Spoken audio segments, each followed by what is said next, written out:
बहावलनगर में दरियाए सतलुज में सैलाबी रेले से दरियाए बेल्ट के मुतादिद देहात पानी की लपेट में हैं। सैलाब से मुतादिद हिफाजती बंद टूटने से राबता सड़कें सैलाबी पानी में बह गई हैं। सैलाब की ताज़ा तरीन सूरत हाल जानने के लिए हमने रब्ता किया है डॉन न्यूज़ के नुमाइंदे महमूद हुसैन नजफ से।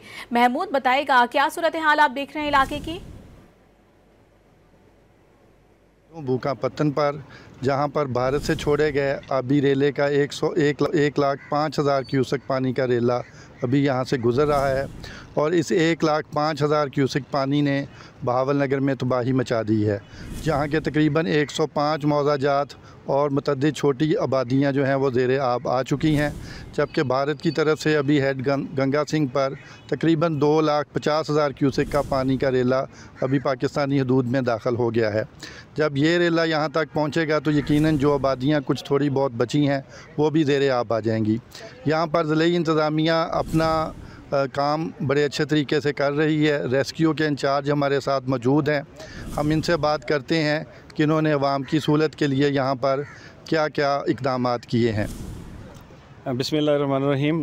जब 1 वीक पहले जब भारत की तरफ से पानी छोड़ा गया था तो हमने 9 रेस्क्यू पोस्ट जो हैं वो इस्टेब्लिश कर ली थी फ़ौरन तीनों तहसीलों में, क्योंकि हमारी तीनों तहसीलें जो हैं वो इसके किनारे के करीब आबाद हैं, मिंशराबाद, बहावलनगर और चिश्तियाँ।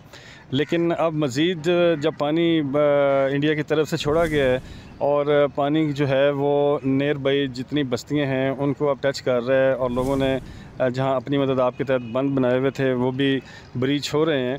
तो हमने इस सूरत हाल को देखते हुए और पानी के फ़्लो को जो कि इंक्रीज़ हुआ है उसको देखते हुए अपनी बोट जो हैं उनकी तादाद में भी इजाफ़ा कर दिया है और हम हर जगह से जहाँ से हमें कॉल रिसीव हो रही है हम वहाँ पे जा रहे हैं, लोगों को हेल्प आउट कर रहे हैं और उनको सेफ़ मकामात पर मुंतकिल कर रहे हैं।